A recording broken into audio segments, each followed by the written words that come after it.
One of the most common injuries that we come across in a movement room is around the shoulders.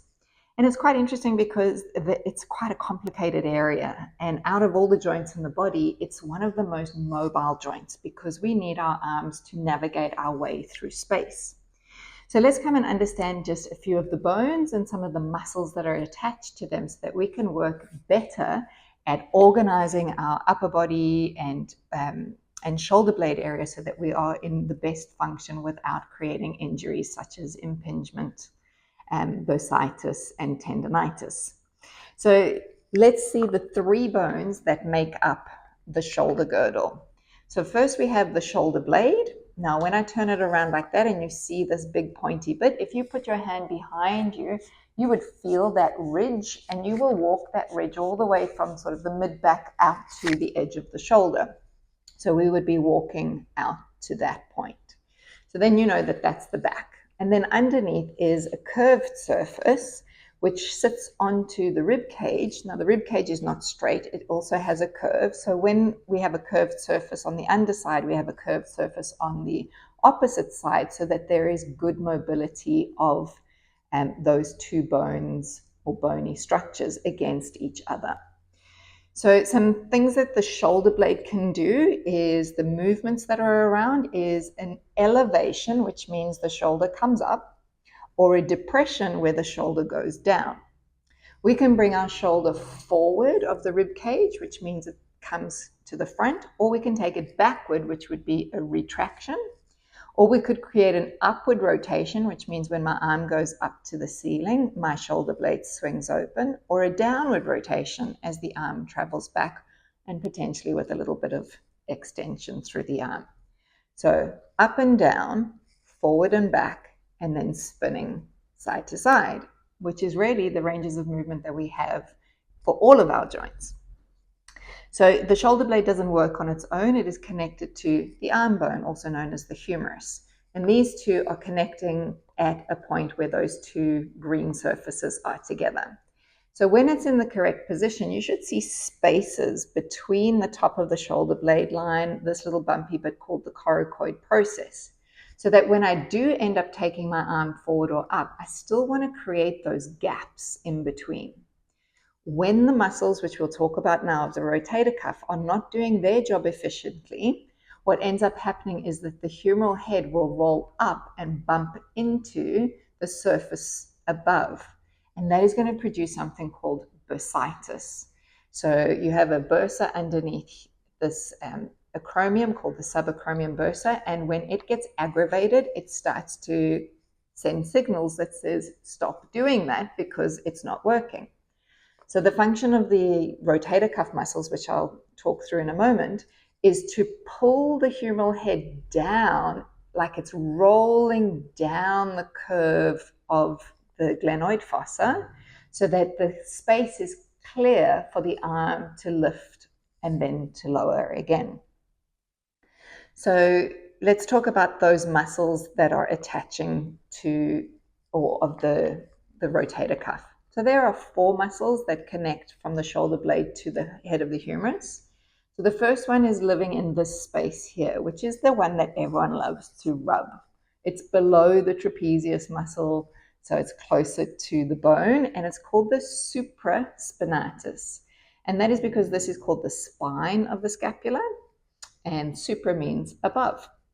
Then we have the infraspinatus, which means below the spine of the scapula, and that attaches again around onto the head of the humerus. We have another little muscle running from the angle off the edge of the scapula here towards the humeral head, which again is called the teres minor. And then the fourth muscle is living on the undersurface, which is right up against the rib cage, and it's called the subscapularis, meaning below the shoulder blade. So those four muscles are responsible for helping the head of the humerus to stay in the socket correctly. Now the three that are on the back side are the ones that are going to turn your arm outward, externally rotating through the shoulder joint. The one that's on the underside is going to rotate the arm bone inward, so internal rotation. So it's fascinating always where muscles are attached as to what their function is. The muscles also play other roles as well, but that's pretty much what we'll cover for today. Then let's look at our final bony structure, which is of the collarbone to the shoulder blade. So that would be sort of rolling up from here and then connecting to there. So the contact surface here is very small. If you can see the green highlighted bit over there and that little point there. So you would assume with such a small connection, does it seem very stable? Well, it is very stable simply because there are lots of ligaments that are crossing over these areas, kind of like in your ankle, a lot of ligaments holding the joint structures together. And we need it to be small because we want that mobility through our upper arm, as I mentioned. So as the two bones are connected at the acromioclavicular joint, the other joint that it connects to is here at the sternum.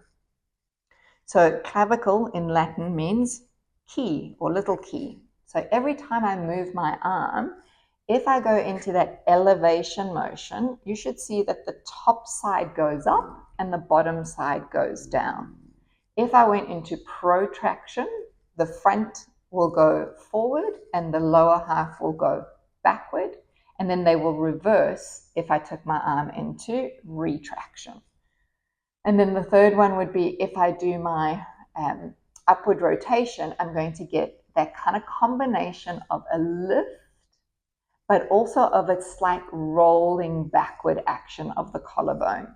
So it tilts a little bit because the shoulder blade now wings open to the side or spins open to the side.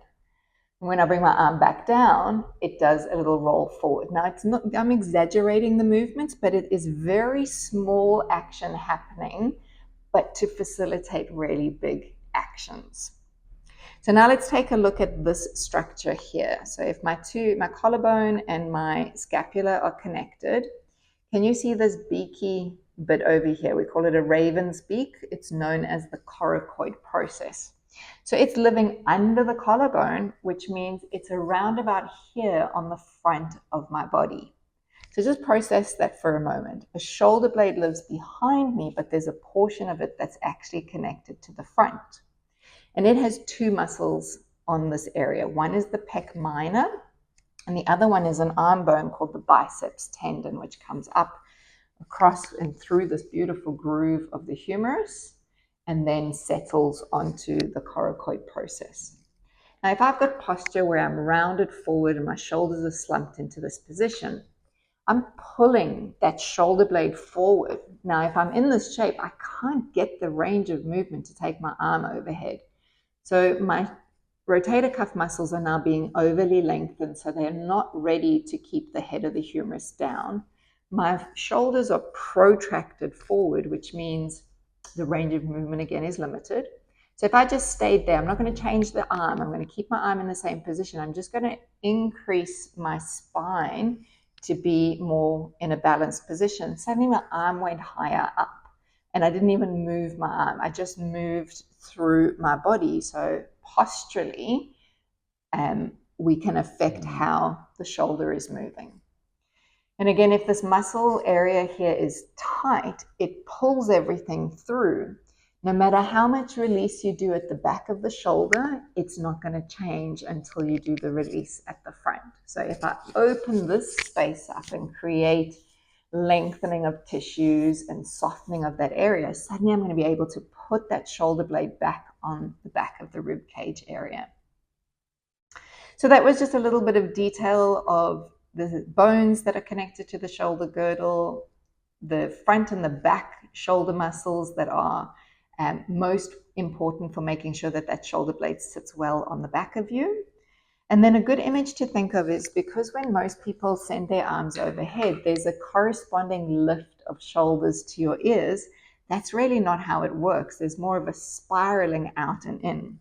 So again, if this was my back facing you with an arm hanging off each side, I would start, this is my position. As my arm goes towards the ceiling, can you see that rotation happening through the shoulder blades, like wings opening and then coming back down again? So arms traveling up and out, my shoulder blades are swinging around the rib cage. As they swing out, they also come forward a little bit. And as they swing down, they go back a little bit. So everything in the body has 3 dimensions of moving. There is no just linear action available to us. And the more we can embody that 3-dimensional capacity, the better your shoulder girdle will sit on the back of your body, the less you will have neck tension, shoulder tension, and you'll be increasing your postural positioning through your body. Well, I hope you learned something interesting. And of course, I will link videos below for exercises to release around the shoulder area so that you can start to put those shoulder blades back where they need to be. I'll look forward to speaking to you again in another video soon. If you like this, make sure you like the button, click the subscribe so you can get notified of any videos that come up, because I post videos weekly. And if you feel like sharing it to someone who needs to know this information, I'd be most grateful. Thanks.